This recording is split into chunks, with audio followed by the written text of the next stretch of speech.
Hello guys welcome to our channel RS affordable lifestyle. So আজকে আমরা চলে গেছিলাম ডোমজুড়ের এদিকে একটা কৃষ্ণ মন্দিরে।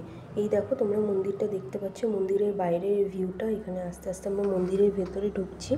মন্দিরটা অনেক বড় একটা প্রপার্টি নিয়ে জায়গা নিয়ে মন্দিরটা তৈরি।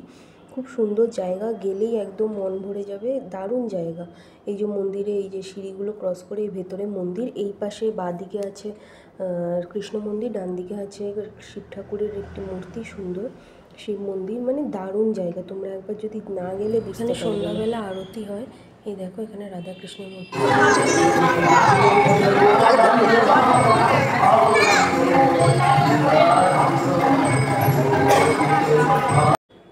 রাধাকৃষ্ণের দর্শন করে আমরা চলে এলাম এই যে শিব ঠাকুরের দর্শন করতে। এখানে একটা সুন্দর শিব মন্দির আছে, এই পাশে একটা খুব সুন্দর জায়গা আছে, এখানে তোমরা ফটোশ্যুট করতে পারো, দারুণ জায়গাটা।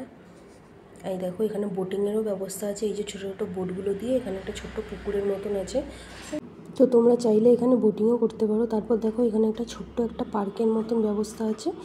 এখানে চারিদিকে দেখো সুন্দর সুন্দর ফুলের গাছ রয়েছে, সুন্দর জায়গা, বাঁধানো জায়গা, এখানে বসতে পারো, টাইম স্পেন্ড করতে পারো, দারুণ জায়গা। দেখো আজকে বিকেলবেলাটা খুব সুন্দর কাটলো, এখানে চারিদিকে ঘুরে নিলাম, ঘুরে এই যে একটু ফটোশ্যুট করে নিলাম, করে আমরা বাড়ি চলে এলাম। তো আজকের ভিডিওটা কেমন লেগেছে প্লিজ কমেন্টে জানিও, আর ভালো লাগলে like comment share and subscribe করে দিও। আজকের মতো টাটা।